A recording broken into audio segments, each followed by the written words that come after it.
I always thought my family was ordinary, the kind that argued over dinner, forgot birthdays, and sent awkward holiday cards out of obligation. We weren't rich, famous, or particularly close. Just a quiet, average family with a few old traditions, like Sunday phone calls and yearly reunions, that always felt more like polite obligations than genuine joy. But all that changed one afternoon during a long drive with my dad. What started as a casual conversation turned into a revelation that shattered everything. I thought I knew about my family's past. It was one of those slow, golden evenings where the sunlight spilled across the dashboard and everything felt suspended in time. The radio hummed softly, and we were halfway through a road trip to visit my aunt when my dad suddenly said, almost to himself, "You ever wonder why our family doesn't talk about the old house by the lake?" I glanced up from my phone, surprised by the question. "The lake house? The one Grandma used to mention sometimes?" He nodded, his eyes fixed on the road. "Yeah, that one. There's a reason no one talks about it anymore." I could tell from his tone that whatever he was about to say wasn't going to be small talk. For most of my life, the stories about my dad's parents had been blurry. I knew that his childhood wasn't easy. There were hints, quick changes of subject when certain names came up, long pauses in conversations, the way his voice would tighten whenever his father's name was mentioned. My grandfather, John, had passed away years ago. I never met him, but the way people talked about him left an uncomfortable emptiness in my mind. He was a successful businessman, or so I'd been told, but success seemed to have come at a cost. My grandmother, Susan, had died earlier that year after a long battle with illness, and even at her funeral, no one mentioned John. Not once. Now, sitting beside my father, I realized there was much more to the silence than grief. "Your grandfather wasn't just unkind," my dad said. "He was strategic." And that might sound like a compliment, but it's not. He learned it from his mother, your great-grandmother, Martha. And if there was ever a person who could twist love into something cruel, it was her. His voice cracked slightly. I stayed quiet, sensing that he needed to tell this story, maybe even needed to finally let it go. Martha, my great-grandmother, was, according to old photos, elegant, graceful, and always smiling. The kind of woman who wore pearls even while gardening, whose home looked like a magazine cover, but appearances can lie. My dad said that Martha's charm wasn't warmth. It was control. She knew how to make people trust her, how to make them feel indebted. Everything she did, he said, had a reason, and usually that reason was money. When my grandfather John married my grandmother Susan, Martha acted thrilled.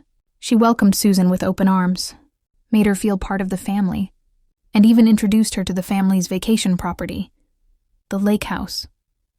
It was beautiful, tucked away in the woods, facing the water like a secret kept between trees and sky. My dad and his sister spent their summers there, fishing off the dock, swimming until sunset, and helping their father repair the deck or repaint the siding. They were told they were building their future, but what they didn't know was that every nail they hammered, every board they laid, was building something else entirely.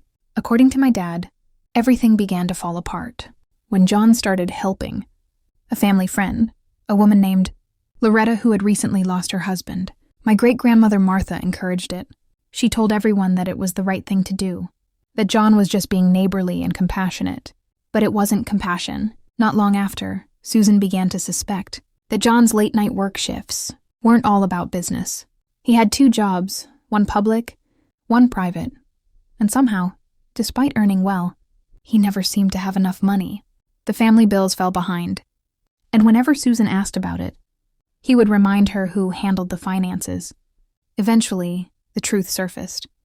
John had been leading a double life, and Loretta was part of it. The lake house, the extra work, the secret accounts. It was all connected. When Susan confronted him, Martha didn't take her side. Instead, she told Susan that she was being dramatic and that a wife's duty was to trust her husband. That broke something in Susan, not just her marriage, but her belief in the family she had married into. The divorce, when it came, should have freed her. But instead, it nearly ruined her. John reported only one of his incomes, the smaller one. His official salary made it look like he barely had anything. The lawyers couldn't find where the rest of the money was going. What no one knew at the time was that John had created a hidden account, one he shared with Martha. The second job's income flowed straight into it, invisible on paper. With that secret stream of money, John bought a second property on the same lake. Not for Susan or the kids, but for Martha and her husband. And when Susan finally moved out, he transferred ownership of that new property to Loretta. Every penny that should have gone to my dad and his sister's education was buried under paperwork, hidden behind family names and legal loopholes. She knew exactly what she was doing, my dad said quietly. Grandma Martha wasn't just helping him. She designed the whole thing. As my dad spoke, I realized this wasn't just about betrayal. It was about inheritance, not the kind that shows up in wills or bank statements, but the invisible kind that seeps through generations. John learned manipulation from Martha. He watched how she smiled at people while quietly calculating what she could gain from them. He absorbed it, carried it, and used it, not out of necessity, but habit. And Susan, my grandmother, became the casualty of that inheritance. When the divorce ended, John walked away clean. Susan, left with 2 kids and barely any support, started from scratch. She worked 2 jobs, sold what she could, and somehow managed to get my dad and aunt through college, even without the lake house money that was supposed to help them. She was tougher than any of them, my dad said. She didn't need their money. She built her own. Years later, my dad thought the story was over. He'd accepted the loss, accepted the silence, and built his own life far from the lake. But one day, a coworker casually asked him if his family ever owned property near a particular lake. My dad said yes, surprised, and asked why.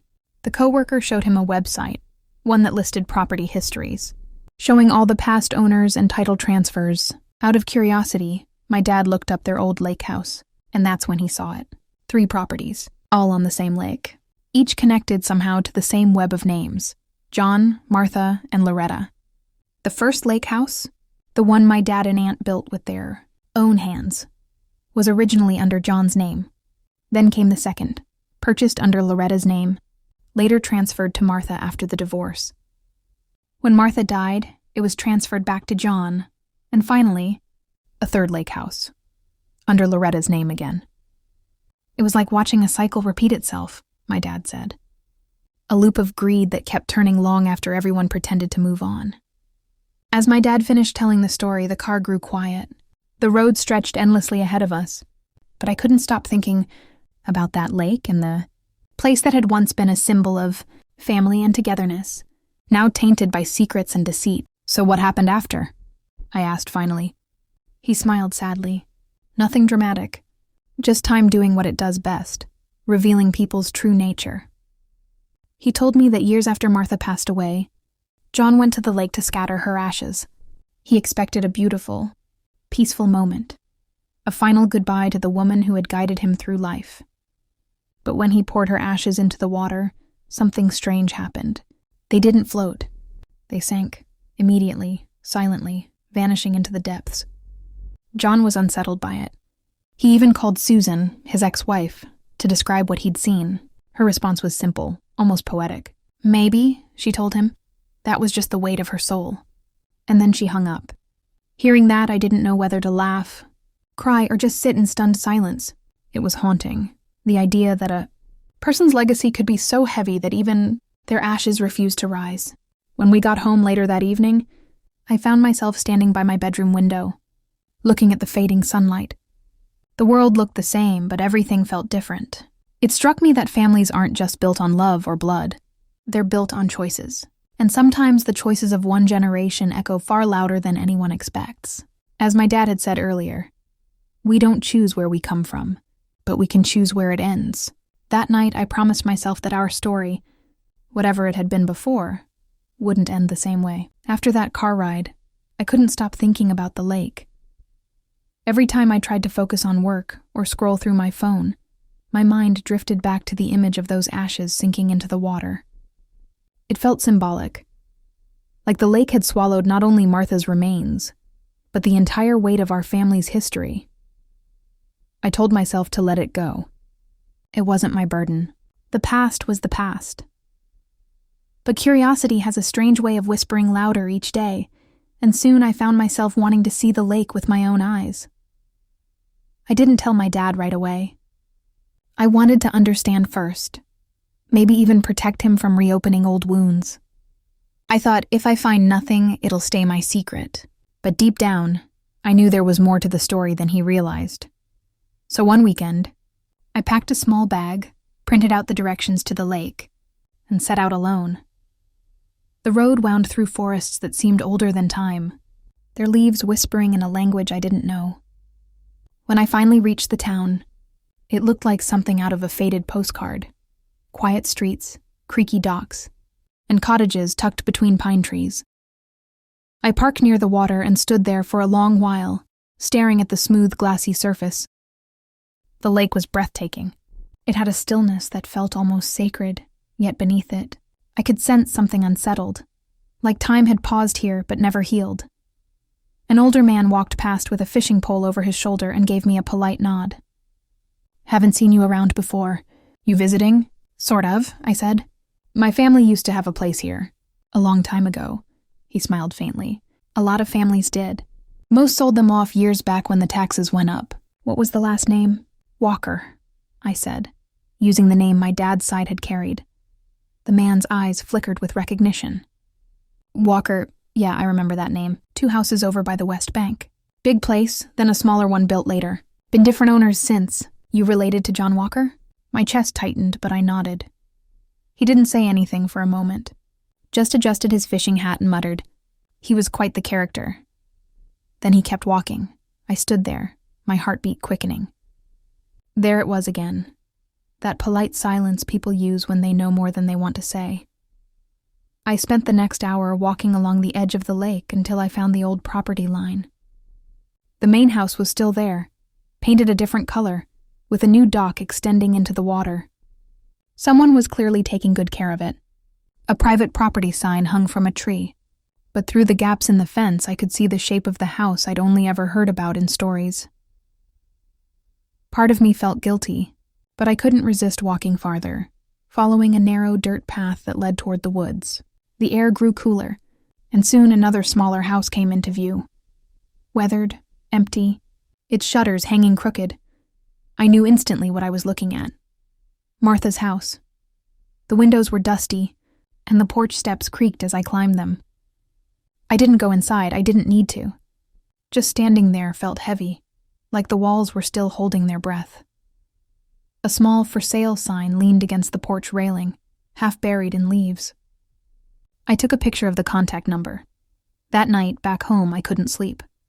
I kept scrolling through real estate listings, public records, anything I could find about the properties on that lake. It didn't take long before I found the listing that matched the photo I'd taken.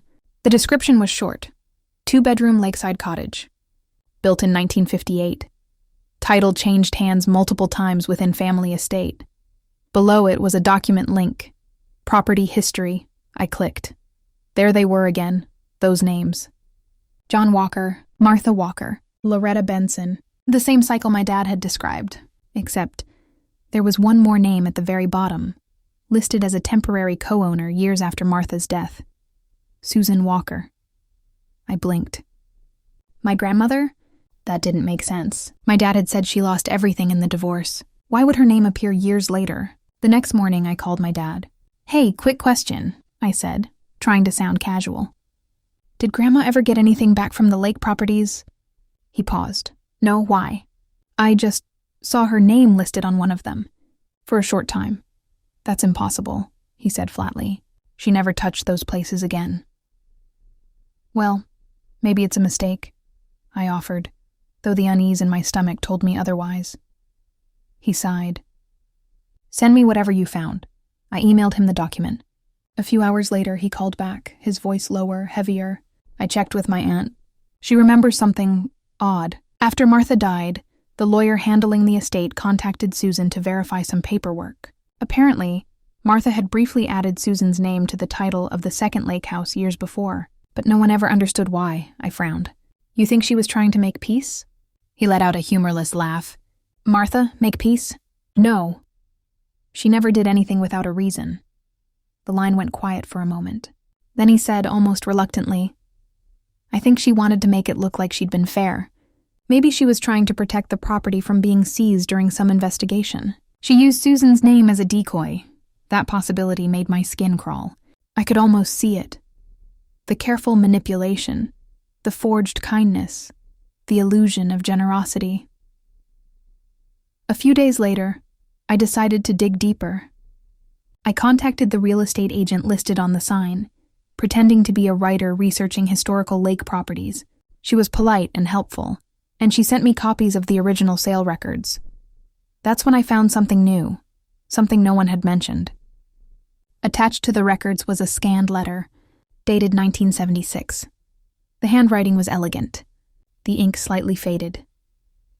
To whomever inherits this property, may you remember that what is earned in deceit will never bring peace. M.W. I read it 3 times, trying to make sense of it. The initials matched Martha's, but why would she write something like that? It sounded almost like a confession. The next weekend, I drove back to the lake, this time with my dad. I didn't tell him about the letter until we were standing in front of the house. When I handed it to him, he read it silently, his eyes narrowing. "She wrote this?" he asked quietly. "According to the file, yes." He shook his head. "If she did, it wasn't guilt. It was pride. She probably thought she'd beaten the system and wanted to sound philosophical about it." We stood there in silence for a long time. The wind off the water was cool and steady, rippling through the trees. Somewhere across the lake, a motorboat hummed faintly. Then my dad said something I'll never forget. "You know what the worst part of all this is? Every one of them thought they were winning, but in the end, they built their whole legacy on lies. That's the kind of victory that eats you alive." We stayed that evening at a small inn by the shore. The owner, a kind elderly woman named Mrs. Thompson, had lived in the area her whole life.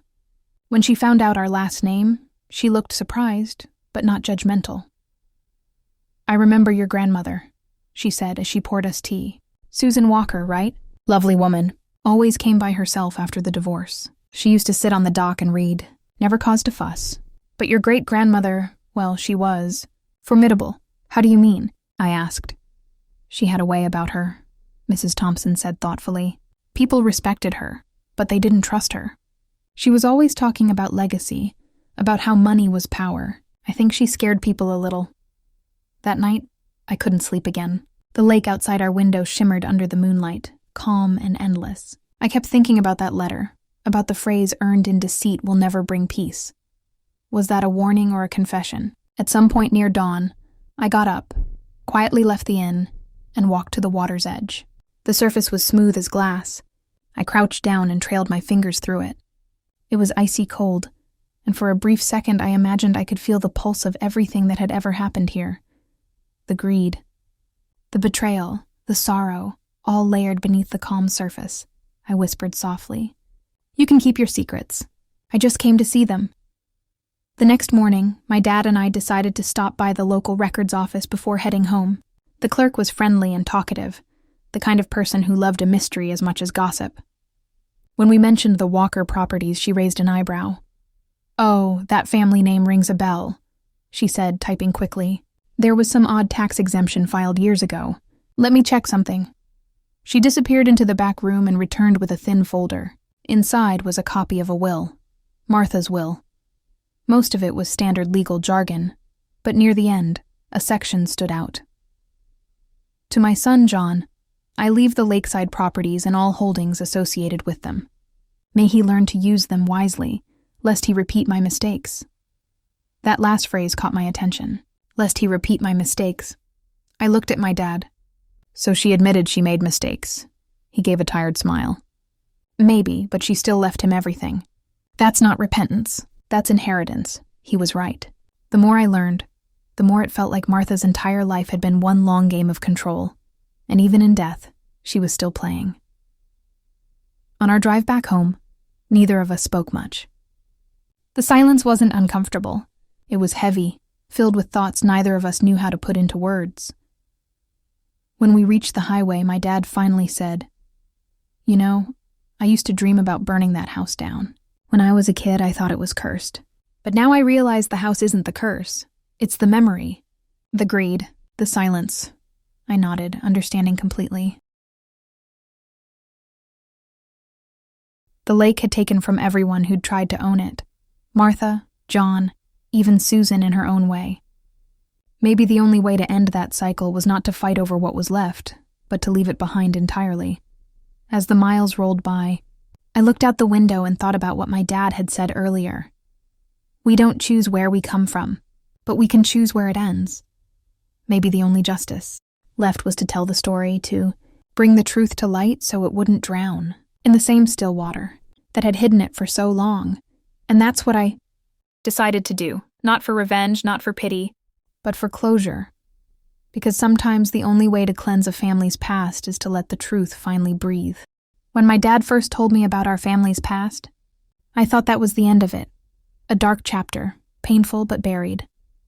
For weeks after that car ride, I kept replaying his words in my head, trying to imagine the people he described not as relatives but as strangers in some old novel. It helped a little. It made the ugliness feel distant. But the mind doesn't let go that easily. Every time I thought about that lake, about the houses, and about the ashes sinking without a ripple, I felt something stirring. Curiosity. Anger, maybe a kind of duty. If what my dad told me was true, then our family's peace had been built on silence, not honesty. And silence is a fragile thing. It always cracks. A month later, curiosity won. I started by searching the property records myself. It was supposed to be a quick look, a way to prove to myself that everything Dad said was in the past. I typed the lake's name into a property database and waited. A list appeared, addresses, old deeds, previous owners. And there they were. 3 houses, all within walking distance of each other, all connected by names I knew too well. Seeing Martha, John, and Loretta, typed in neat black text, made it real in a way that stories couldn't. It wasn't family gossip anymore. It was fact. The 3rd house caught my attention most. It was still owned by someone with Loretta's last name. A man I assumed was one of her sons. I stared at the screen, imagining what that house must look like now. Did they know? Did they have any idea how their family fit into the lies that built those walls? That night I couldn't sleep. The house was quiet, the kind of silence that hums in your ears. I kept thinking about my grandmother Susan, about how she lost everything and still managed to smile in old photos. I thought about my dad, who carried those memories but never went back to the lake. Not once. And somewhere between those thoughts, I made a decision. I wasn't going to keep the secret anymore. I didn't want revenge and I didn't want money. I just wanted truth, open, undeniable, sunlight truth. The next morning I called my dad. "Do you still have any of Grandma's old papers?" I asked. He hesitated. "Some. Why?"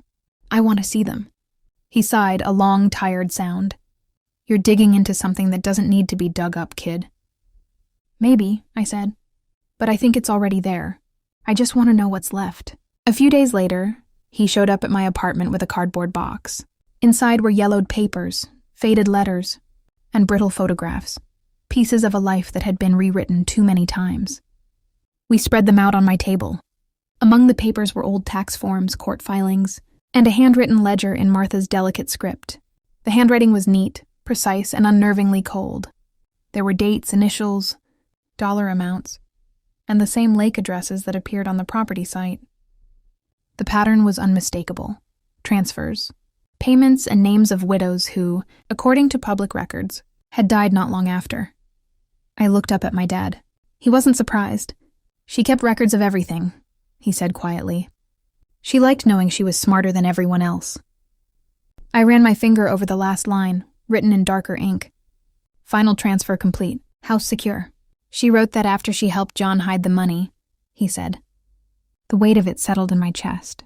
Generations of decisions, each one built on the last, until greed became habit and cruelty became tradition. That night, I sat with those papers spread out around me. I thought about how many people had suffered quietly, while the rest of the family smiled for photographs. Then I thought about something my grandmother once said when I was little.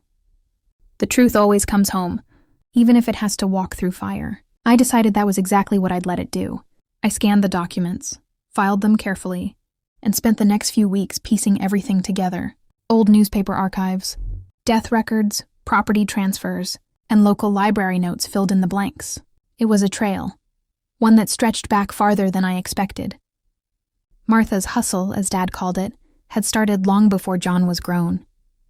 She had a pattern, befriending widows, helping them with their estates, and then somehow ending up with part of their property or savings. On paper, it looked legal. In spirit, it was theft dressed as kindness. One evening, while combing through public archives, I found something unexpected, a letter to the editor written decades ago by one of the widow's nieces.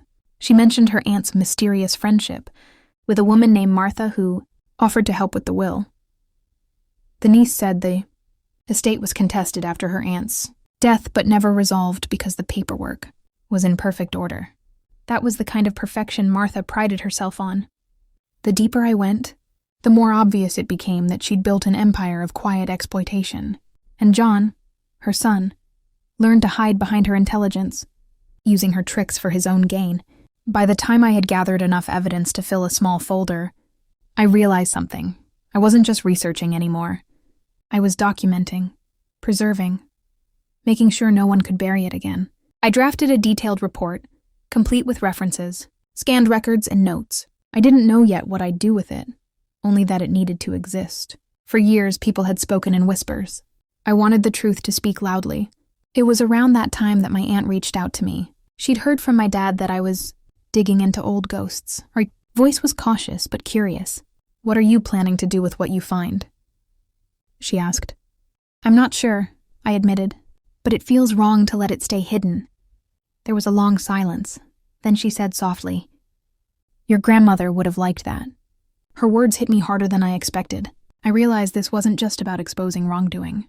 It was about giving back something that had been stolen. Dignity, honesty, maybe even peace. A few months later, an opportunity presented itself. The local historical society was organizing a digital archive project about the lake region's development. They invited residents to contribute stories, documents, and photographs about old properties and family histories. I took it as a sign. I spent an entire weekend preparing a digital folder with everything. I'd uncovered the property transfers, the financial ledgers, the court notes, and even a short narrative about what it meant for my family. I wrote it carefully, without bitterness. I didn't name anyone still living. I focused on what could be proven, and left the rest as reflection.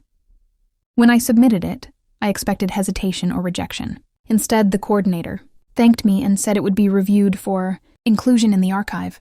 2 months later, it was published online. The local historical society was organizing a digital archive project about the lake region's development. They invited residents to contribute stories, documents, and photographs about old properties and family histories. I took it as a sign. I spent an entire weekend preparing a digital folder with everything. I'd uncovered the property transfers, the financial ledgers, the court notes, and even a short narrative about what it meant for my family. I wrote it carefully, without bitterness. I didn't name anyone still living. I focused on what could be proven, and left the rest as reflection. When I submitted it, I expected hesitation or rejection. Instead, the coordinator thanked me and said it would be reviewed for inclusion in the archive. 2 months later, it was published online. The truth was out, not as scandal, not as gossip, but as history. My dad found out before I told him. One evening, he called me, his voice heavy. "You put it out there." I did. There was a pause, then a quiet exhale. "I'm proud of you," he said. "Took guts to face all that." After that, something shifted between us. He started telling me more. Small memories he'd kept buried. Stories about how Susan used to laugh even when times were hard. How she used to say she'd rather lose everything than live dishonestly. It was like the act of telling the truth had loosened something in him too. Months passed and life went on. But the lake wouldn't leave me alone. Every now and then, I'd check the website where the properties were listed. One day, I saw that the last house, the one still owned by Loretta's family, was up for sale. I don't know what made me do it, but I drove out there,